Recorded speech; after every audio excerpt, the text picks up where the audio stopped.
मागील भागात गप्पांमध्ये कधी दिवस निघून गेला त्यांचे त्यांना कळत नाही. आता काव्याला बरं वाटत होते म्हणून काव्या खाली येते. आई तिला काहीही करू देत नाही. सगळं मिळून जेवण करतात. जेवण झाल्यानंतर थोडा वेळ टीव्ही पाहून आपापल्या रूममध्ये निघून जातात. रूममध्ये येताच काव्या बेडवर आडवी होते. 10:30 वाजले होते. अजून सिद्धार्थ घरी आला नव्हता. सिद्धार्थचा विचार करत तिचा डोळा लागतो. सिद्धार्थ 11:30च्या दरम्यान घरी येतो. आत येताच काव्याजवळ जाऊन बसतो. तिच्या डोक्यावरून प्रेमाने हात फिरवतो. 5-10 मिनिट तिच्याकडे प्रेमाने तो पाहत असतो. नंतर उठून फ्रेश व्हायला जातो. बाहेरून जेवण करून आला असल्यामुळे त्याला भूक लागली नव्हती.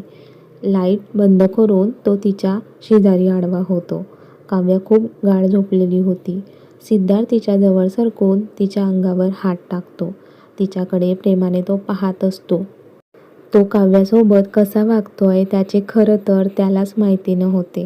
तिला पाहत त्याचा कधी डोळा लागतो त्याचे त्याला कळत नाही. काव्याबद्दल झालेला सिद्धार्थचा गैरसमज कधी दूर होईल? सगळे गैरसमज दूर झाल्यानंतर सिद्धार्थ काव्याचा स्वीकार करेल का? आता पुढे कथा चालू करण्याच्या आधी मला तुमच्याशी महत्त्वाचे बोलायचे आहे. तुम्ही सगळे जसे माझ्या कथांना भरभरून प्रेम देतात तसेच माझ्या मैत्रिणीच्या कथांना पण भरभरून प्रेम द्या. माझ्या मैत्रिणीचे पण अशाच कथांचे चॅनल आहे. कथा तिच्या आहेत पण आवाज माझा आहे. तर @मनगाथा11 मनगाथा या चॅनलला माझ्या आवाजातील कथा तुम्हाला ऐकायला मिळतील.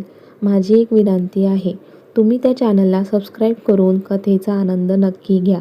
तिथे तुम्हाला समीर आणि राधाची रोमॅन्टिक स्टोरी ऐकायला मिळेल. प्लीज मी तुम्हा सगळ्यांना विनंती करते, @मनगाथा11 चॅनलला नक्की भेट द्या.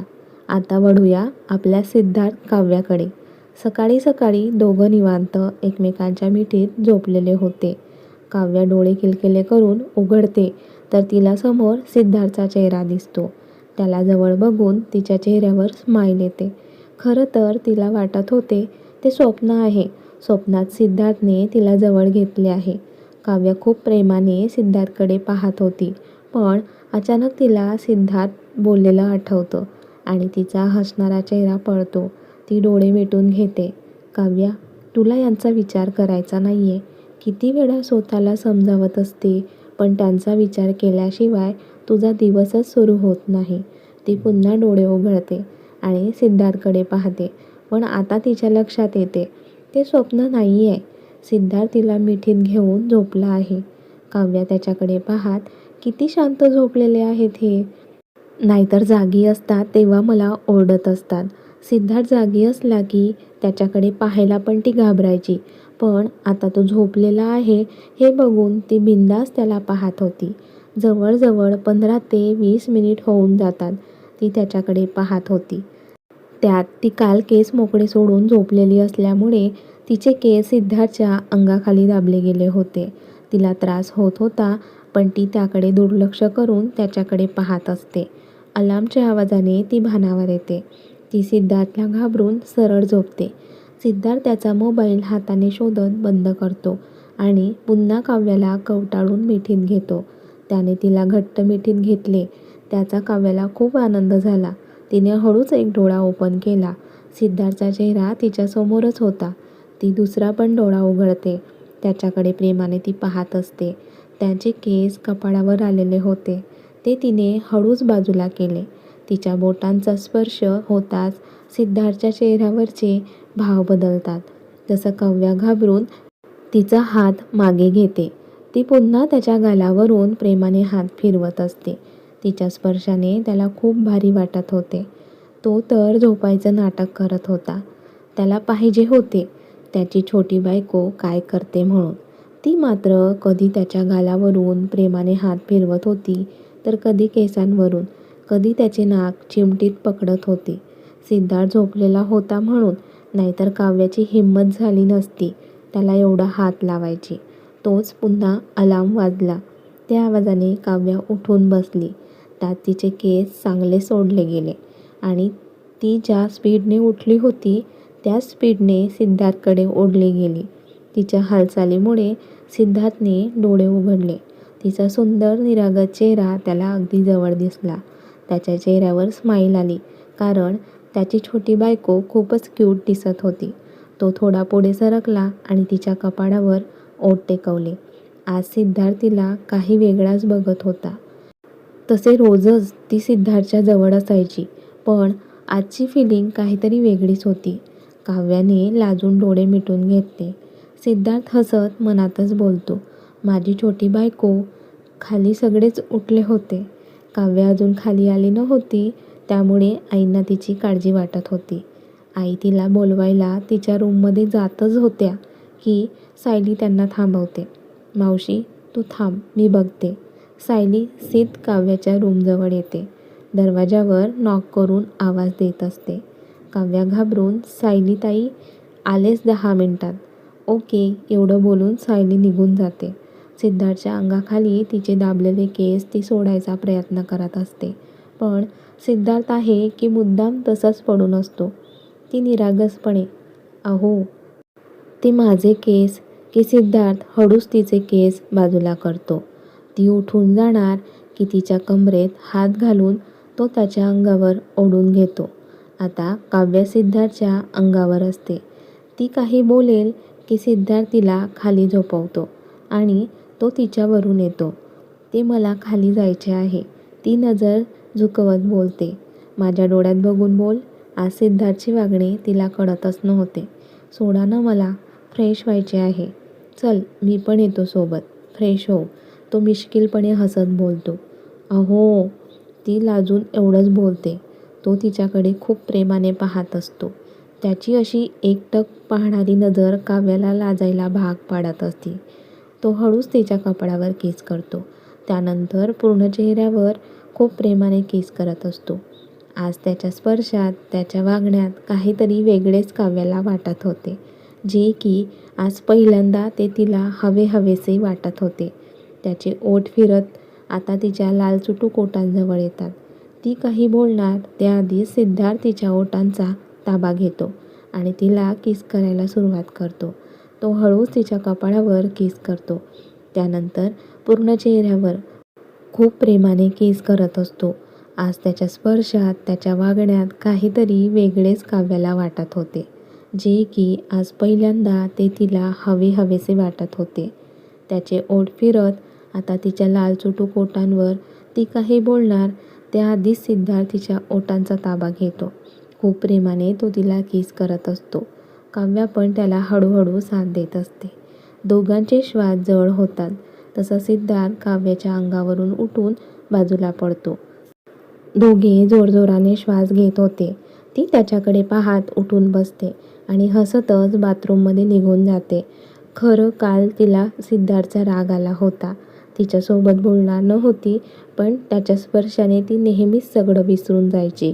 तिला पण त्याचा स्पर्श, त्याचे जवळ घेणे खूप आवडायचे. सिद्धार्थच्या मनात काव्याबद्दलचे विचार चालू होते आणि तिकडे बाथरूममध्ये पण काव्याच्या मनात सिद्धार्थचे विचार चालू होते. आधीच उठायला उशीर झाला आहे, त्यामुळे ती पटापट आवरत होती. तिचं आवरून ती बाहेर आली.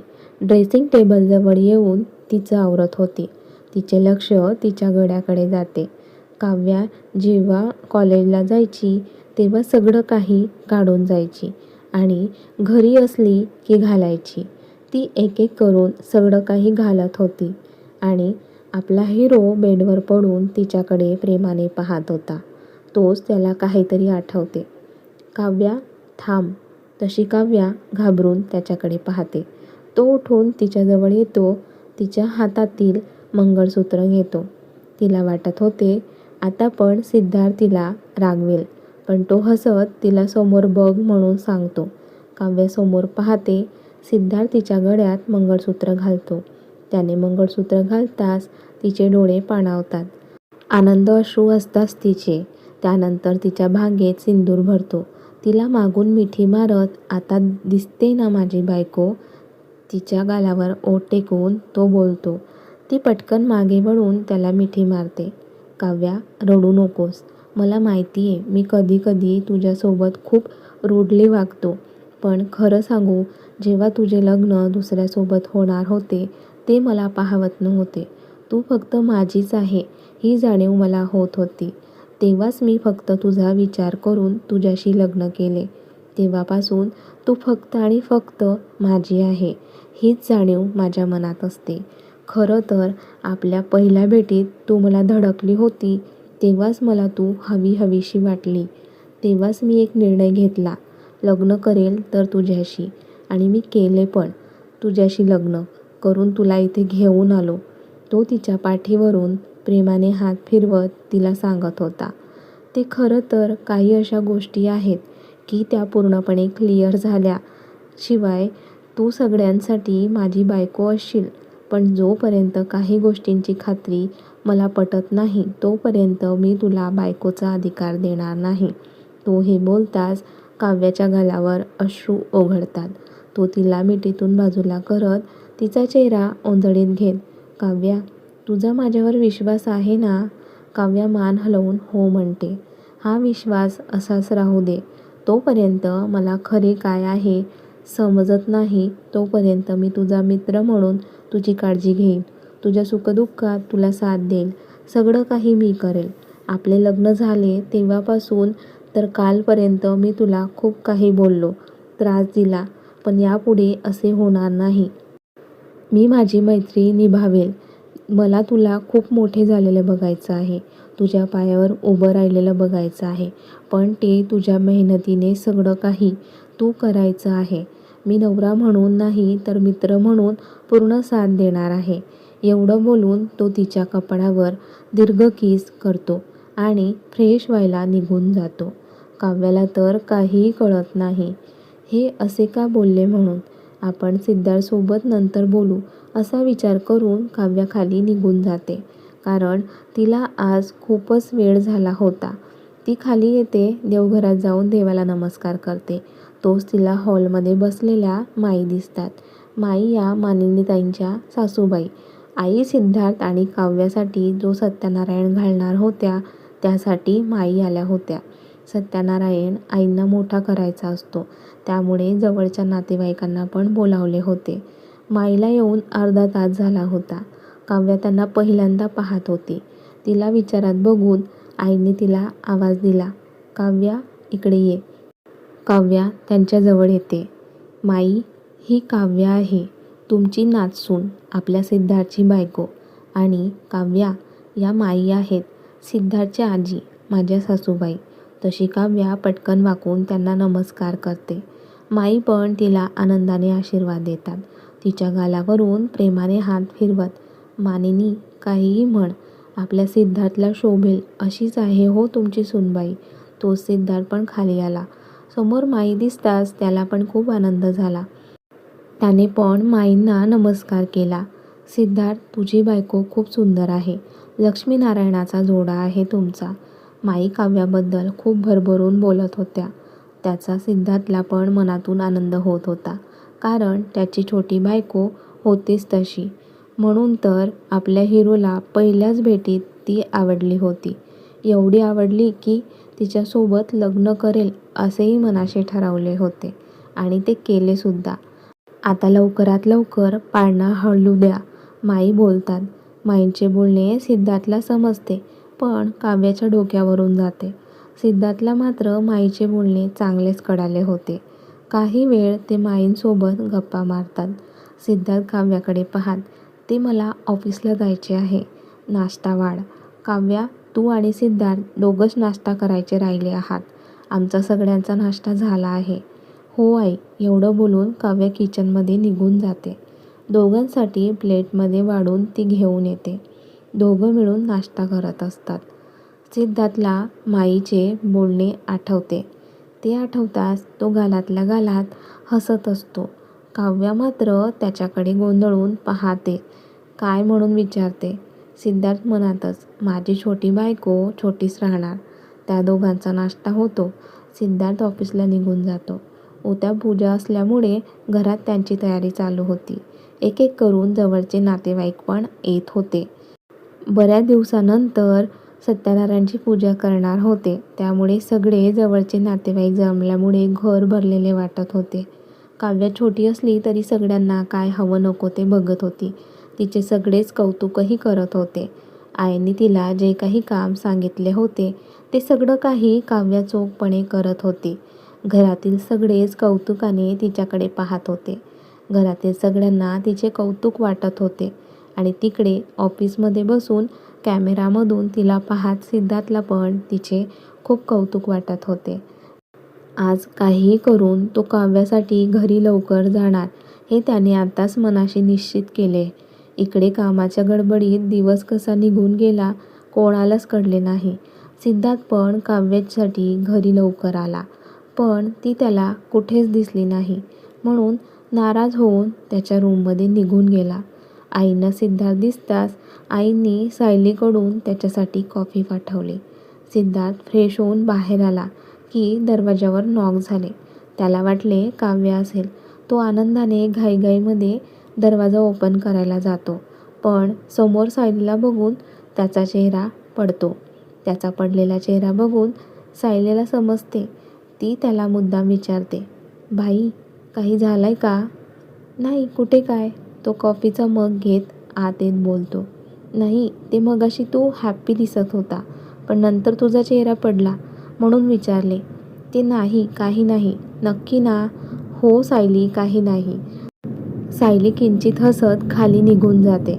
तिला समजले होते तिचा भाई वहिनीला म्हणजेच आपल्या काव्याला किती मिस करतोय. ती समोर दिसली नाही म्हणून त्याचा जीव कासावीस होतोय. तो रागातच सोफ्यावर येऊन बसत एक एक सिप घेत असतो. "काव्या, एवढं काय काम असते ग तुला? तू वर ये, मग तू आहे आणि मी आहे." तो रागातच गरम गरम कॉफी संपवतो. असेच 15-20 मिनिट होऊन जातात, पण काव्या येत नाही. तो रागात त्याचे लॅपटॉप ओपन करतो आणि त्याचे काम करत बसतो. बघूया पुढील भागात काव्या रूममध्ये आली की सिद्धार्थ काय करतो. आणि कथेचा हा भाग कसा वाटला कमेंट्स करून नक्की कळवा. व्हिडिओला लाईक करा, जास्तीत जास्त शेअर करा. त्याचबरोबर तुमच्या आवडत्या लाईट मराठी स्टोरीज चॅनलला सबस्क्राईब करा. धन्यवाद.